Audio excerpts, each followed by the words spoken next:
हमारे YouTube के सभी दर्शकों का हमारे चैनल में बहुत बहुत स्वागत है और मैं एस्ट्रोलॉजर सुनील शर्मा आपके सामने फिर हाजिर हूं एक नई वीडियो के साथ में। जो हमारे नए दर्शक हैं वो हमारे चैनल को सब्सक्राइब करें और साथ ही हमारी वीडियो का आनंद लें, वीडियो से जानकारी प्राप्त करें। तो आज हम हमारे दर्शकों के लिए यह जानकारी लेकर के आए हैं, यह बताना चाहते हैं कि गर्भाधान के मुहूर्त में एक अच्छी संतान प्राप्ति के लिए या पुत्र प्राप्ति के लिए या पुत्री प्राप्ति के लिए एक ही ऐसी कौन सी चीज है जो हमारे लिए बहुत महत्वपूर्ण हो सकती है, बहुत प्रॉफिटेबल हो सकती है, वो हमें सब कुछ दे सकती है। एक ही चीज, उस एक ही चीज का क्या नाम है और क्या है वो जिसे हमें देखना चाहिए। गर्भाधान का जब मुहूर्त हम पूछते हैं या निकालते हैं तो हमारा ध्यान कई चीजों पे आकर्षित होता है, कई चीजों पर हमारा ध्यान केंद्रित होता है, जाता है। तिथि, वार, नक्षत्र, योग, करण, ये सारी चीजें होती हैं, सम रात्रियां। तो सबसे पहले तो मैं आपको कुछ इन चीजों के बारे में बता दूं कि देखिए, नक्षत्र का देखना जरूरी होता है, सम रात्रियों का देखना जरूरी होता है। सम रात्रि या सम दिन के साथ में सम तिथि का कोई देखना जरूरी नहीं होता है। हमारे बहुत से क्लाइंट हैं जो इस भ्रम में पड़े हुए हैं अन्य वीडियोस को देख करके, इसलिए मैं बार बार बोलता हूं कि सम तिथि के होना जरूरी नहीं है, सम दिन के साथ में। आगे आपकी मर्जी है। अब आइए हमारे मेन पॉइंट पे, जहां या जिसके लिए हम आज बात करने जा रहे हैं कि इतनी सारी चीजें हम देखते हैं, इनमें लग्न का एक अपना महत्व होता है। लग्न क्या है, लग्न को देखना क्या जरूरी है? लग्न का नाम आपने भी सुना होगा। अब देखिए, सबसे पहली बात यह है कि आप तिथि देखते हो, सम विषम रात्रियां देखते हो, नक्षत्र देखते हो, ये सब चीजें आप देखते हो, लेकिन इन चीजों का मतलब यह है कि यहां से आपकी जो गणित है वो सिर्फ आपके दिन तक जाती है। आप एक अच्छा दिन निकाल सकते हो,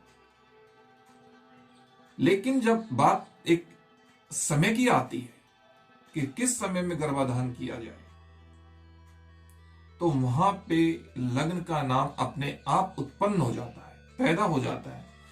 क्योंकि बिना लग्न की रीडिंग के बिना एक समय निकल करके नहीं आता है, या तो डे या नाइट, बस यही होता है बिना लग्न के। एक अच्छी लग्न ही फाइनल करती है कि आपको पुत्र प्राप्ति के लिए कौन सा समय उचित होगा। वो समय आपको 2 घंटे का मिलता है या 5 घंटे का मिलता है या 15 मिनट का मिलता है या 10 मिनट का मिलता है, ये लग्न ही फाइनल करती है। इसलिए लग्न की जरूरत होती है, लग्न को रीड करना जरूरी होता है, उस पर विश्लेषण करना जरूरी होता है। अब बात ये आती है कि आपको ये नक्षत्र, ये तिथि, ये वार, ये जितनी भी चीजें हैं, ये आपको वो सब कुछ नहीं दे सकती जो लग्न दे सकती। एक नक्षत्र 27 दिन में लौट करके आता है और कुछ ही नक्षत्र हैं जो पुरुष नक्षत्र हैं और पुत्र प्राप्ति करवाने में सहायक। लग्न हर 2 घंटे बाद में चेंज होती है और ये 24 घंटे के हिसाब से बता रहा हूं मैं। सूर्योदय से सूर्योदय का टाइम होता है, अगर टाइम कम ज्यादा होता है तो वहां पे 12 से डिवाइड करके ये कम ज्यादा भी हो सकता है। 1.25 घंटे, 2 घंटे, जो भी ये घंटे, 50 मिनट, ये इसका समय हो सकता है एक लग्न का।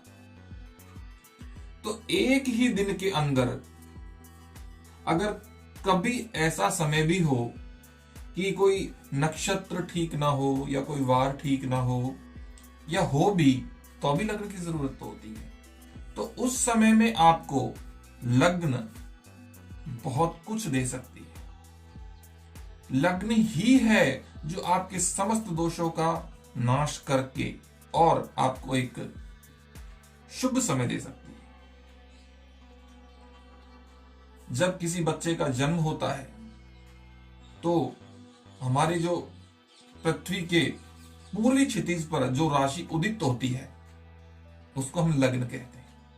और जब हम कुंडली में उसका नक्शा बना करके जब हमारे सामने कुंडली निकलवाते हैं हमारे बेबी की या हमारी, तो सबसे ऊपर सेंटर में जो राशि आती है उसे हम लग्न बोलते हैं, वो हमारी लग्न होती है।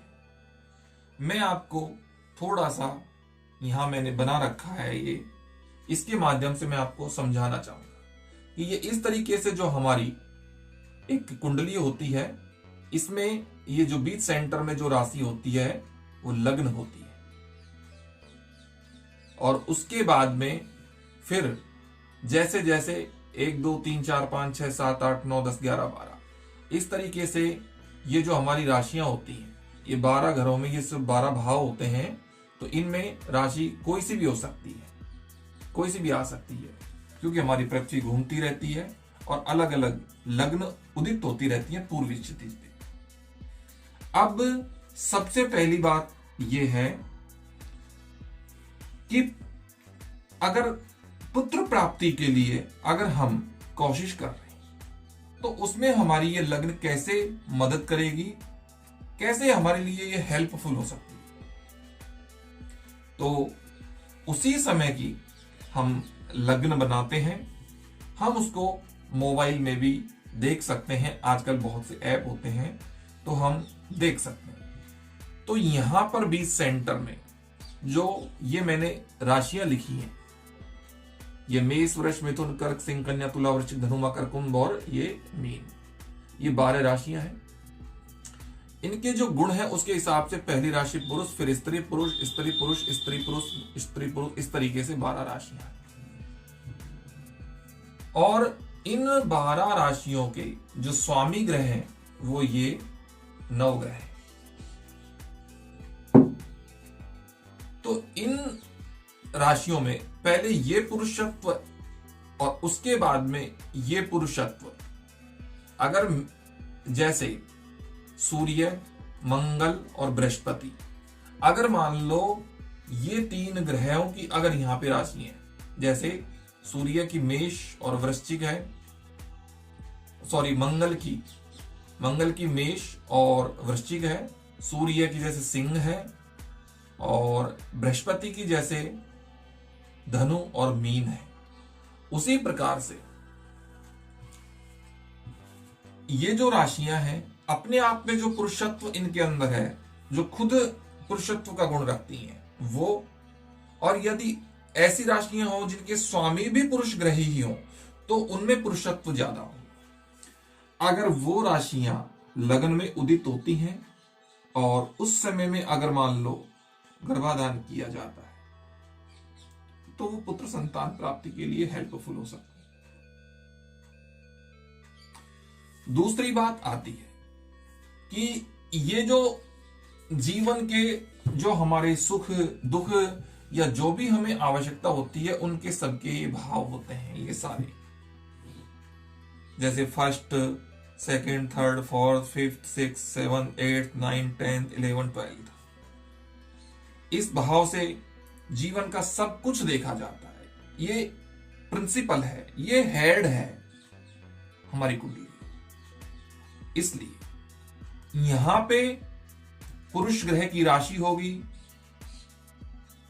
पुरुषत्व वाली राशि होगी, और कोई भी ग्रह यहां पे बैठ करके अगर मान लो अपनी पूरी दृष्टि यहां से देख रहा है और पुरुष ग्रह की दृष्टि यहां पे पड़ रही है लगन पर, तो पूर्णतया पुत्र संतान होने के चांस है।